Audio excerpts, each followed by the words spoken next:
சம்போ மகாதேவா சம்போ மகாதேவா சக்திக்கு வித்தாகி சகலமும் உள்ளடக்கி முக்திக்கும் ஒருவனாக முப்புறம் எடுத்த மூல பொருளாகி ஒப்பற்ற உயிர்களை ஓங்குகிற பிரணவத்தை பிரதிபலிக்க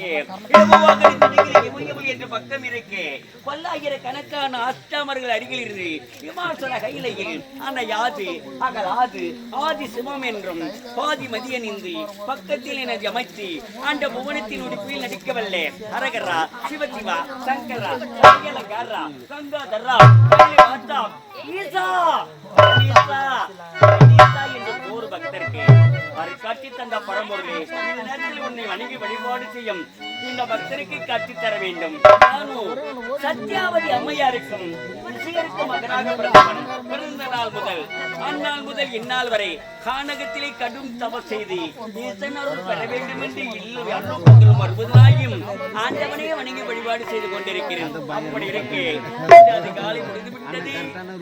முடித்துக் கொண்டு தவத்தில் அமர வேண்டும். எனக்கு உதவி செய்யக்கூடிய எனது சீடனை எதிர்நோக்கியுள்ளேன். சீடர்களே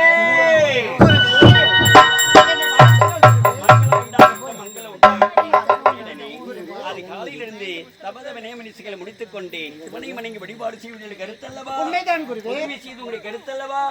ஆகையால் இத்தனை காலமாக பல நாடுகள் சென்றும் பல நகரம் சென்றும் பல நதிகள் சென்றும் பல காணகள் சென்று தமது தவம் செய்ய வேண்டும் என்றால் யாத்திரையிடம் நமக்கு கிடைக்கவில்லை. காரணம் என்ன?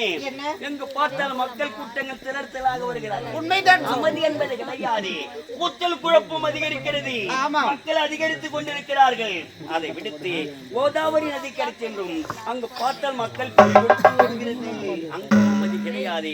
வைகை நதிக்கரை சென்றும் அங்கு பார்த்தால் மக்கள் கூட்டம் கூட்டம் கூட்டமாக காட்சியளிக்கிறார்கள். இதை பார்த்தாயா மேற்கு தொடர்ச்சி மலை அடிவாரத்தில் வந்திருக்கிறோம். அமைதியான இடம். கூச்சல் என்பது கிடையாது. குழப்பம் என்பது கிடையாது. மனித நடமாட்டமே கிடையாது. நான் அமர்ந்து தவ செய்ய வேண்டும் என்றால் யாத்திரையிட இதுவே ஆகும். எனக்கார் ஒரு உதவி செய்ய வேண்டும். என்ன உதவி? இந்த கற்களை முற்களை அகற்றிவிட்டு அழகான ஒரு ஆசிரமத்தை ஏற்பாடு செய்ய வேண்டும். நான் அமர்ந்து தவையை செய்வதற்கு உதவியா இருக்கும். விட்டு வருகிறேன். சம்போ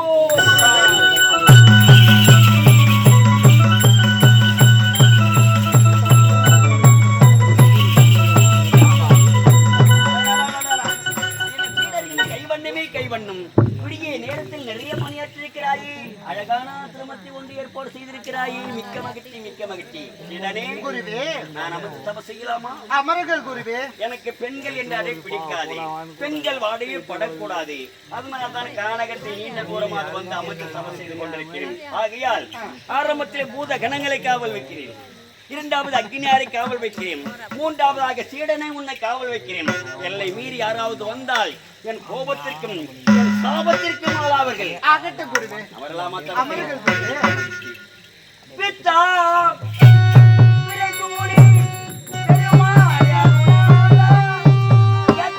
மறவாதே நினைக்கின்றேன் மனத்தை உன்னை வைத்தவன் பெண்ணை அருள் துறை அத்தான் உரைத்த ஆளாகி அல்லே எனலாமே சித்தமெல்லாம் எனக்கு மகமே